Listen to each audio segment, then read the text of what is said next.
Good afternoon, and you're watching ASEAN Business Report. Today is Friday, the 30th of September, and you're with us, Anatakon Pladi. We're starting off this last day of September with the local politics and economics as the Minister, Kitiratna Ranong, is setting up a war room for the first day to bring in all the necessary parties to discuss the urgent economic issues to tackle the problems wisely and efficiently and inform the prime ministers of the matters. Yes, and there's also another development in energy where previously the government has put the oil fund on suspension and let the cost of fuels like gasohol, petroleum with octane 91 and 95, cost of them float along with the global market, but their losses have been subsidized by the government. And right now they're looking to borrow 10 billion baht. That's right. That's a hefty sum after the oil levies were lifted earlier. So the government needs some form of fund or side pockets to help fund the subsidies. Yes. Definitely. And we also worry about the flooding that has already come to Bangkok. We're seeing high levels of water in the outer rings of Bangkok. Yes, and we've also seen unprecedented flooding in Pattaya as well as Chiang Mai in the last week. Okay, and we're starting off with the war room. Thailand has set up a war room to cope with the global uncertainties, with Deputy Prime Minister Kitiratna Ranong taking the lead in monitoring the economic indicators. A source from Government House said the following instructions from Prime Minister Yingluck Shinawatra. Kitirat will call the first meeting today. Involved in the war room are the Ministers of Finance and Commerce, as well as representatives from the National Economic and Social Development Board, Fiscal Policy Office, and the Budget Bureau. The committee has been assigned to alert the Prime Minister when any developments that could affect the national economy happens, so that the government can respond promptly. In consultation with the Finance Permanent Secretary, NESDB Secretary General and Budget Bureau Chief, Kitirat will today formulate the monitoring framework. The Energy Policy Administration Committee has approved borrowing of 10 billion baht for the oil fund and will today propose that the National Energy Policy Council consider scrapping octane 91 petrol sales. Loans would be sought from local financial institutions. Pichai Nariptapan, the energy minister, said, adding that 10 billion baht should be sufficient for the fund, whose losses currently stand at 1 billion baht. The borrowing plan will be submitted today to the National Energy Policy Council, which is chaired by Yingluck Shinawatra.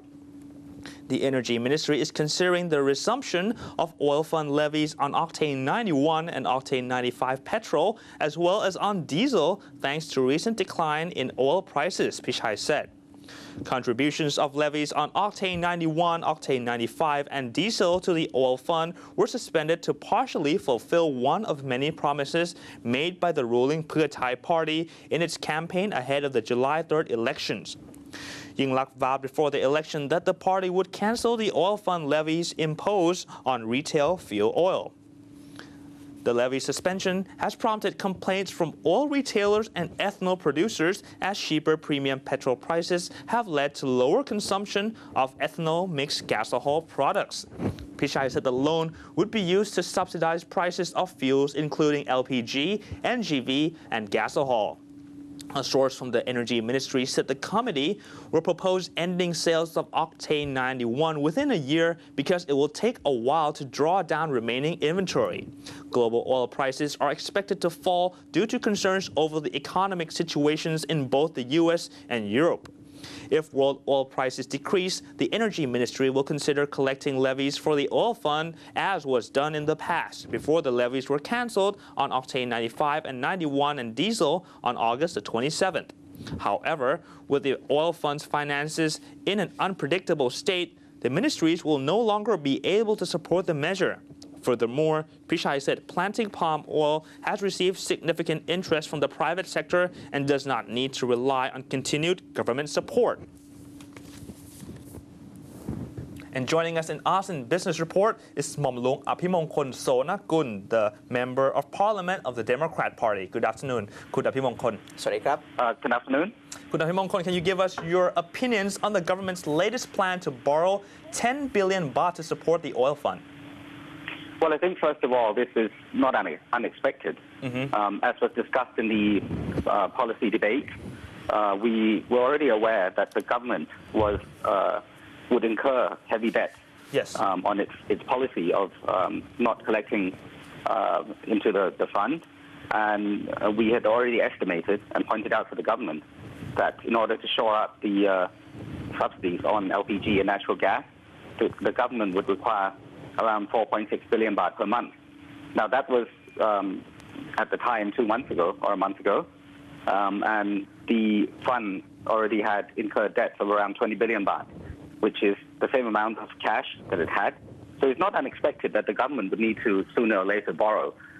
I think the problem is that there would be ongoing concerns for the next at least 6 months. The government is planning on carrying on this policy. Okay, as an opposition, what do you think would be the impact on the long-term oil consumption Can you pattern? repeat the question again? Yes, can you hear me clearly? Hello? Can you hear us? Yes. What will be the long-term impact of the oil consumption pattern, given that the oil fund role has been sharply reduced by the current government? Well, I think the government can only carry on this policy for a certain period of time. Certainly, the consumption on oil has gone up, despite the world prices actually stabilizing and almost rising. I think the problem is not only that, but the pricing structure of oil has been significantly changed. As has been experienced in the past month, the usage of renewable energy has gone down, and that has sent chain effects on ethanol producers and also producers of raw material for ethanol. I think that will have a major impact, and the government needs to address the fact that benzene prices are very similar and almost sometimes even lower than the prices of gasohol. Now that will have major impacts in terms of raw material having to be produced by agricultural sector and also by small and medium-sized ethanol producers. I think the consumption will certainly rise, assuming that prices are kept at this level, but also that will have a long-term effect on the stability of the ability of the government to control the prices should oil prices actually go up. I know that there are many concerns over the debt of the European and the United States market, and a lot of people are saying the prices might go down. But at the same time, we have to take into consideration the unrest in the Middle East and also the fact that India and China are major consumers of energy. And it is predicted by many forecasting houses that oil prices will stabilize around $120 to $140 per barrel. That will be a major concern if the oil fund were to be heavily in debt. Okay, and what is the opposition's viewpoint on the alternative energy? Well, we think that the government's measure has been very extreme, and that the spread on prices for renewable energy and normal fuel should be increased. Now, the government has taken very strange measures, particularly in raising the price of benzene 91, which would actually just mean that the oil companies will make more profit. Now, we don't agree on that issue, and we think that renewable energy should be promoted as has been in the past. And the current measures are clearly causing problems for ethanol prices, which are going continually down. Right. คุณอภิมงคล one more question. Prior to the debate, before the government will initiate their policies, as you said, you have expected that the oil fund pause, the oil fund lifting would not be successful. Are there other any policies that the government have declared that you expect will not succeed? Well, I would say that the government has actually succeeded in what it's actually determined to do, but whether it has succeeded in handling of the energy sector is another matter.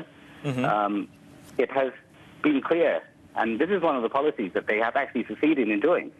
But as I pointed out, this could take the oil fund back to the era of 6 or 7 years ago when the oil prices actually went down, but we took the country into 92 billion baht in debt. Now, this policy might again take us back to that era. And of course, the debt has to be paid by the consumers in the end. Yes. And that has been ongoing for the past 2 or 3 years, where oil prices have been continually quite high to pay off the debt for the oil fund. Again, per your question, I think that the government has had very many difficulties in many of the policies. For example, the first housing and first car policy, which is now gone into many problems, especially with accessibility to the poor and the poor consumers. And also, I think other key policies are meeting the difficulties. For example, the minimum wage, which is now being discussed. I should certainly hope that the government will reconsider its energy policy in fear of instability in terms of future pricing and future consumption. I see. Thank you for joining us today, Kun Apimongkol. Okay, thank you. Thank you very much.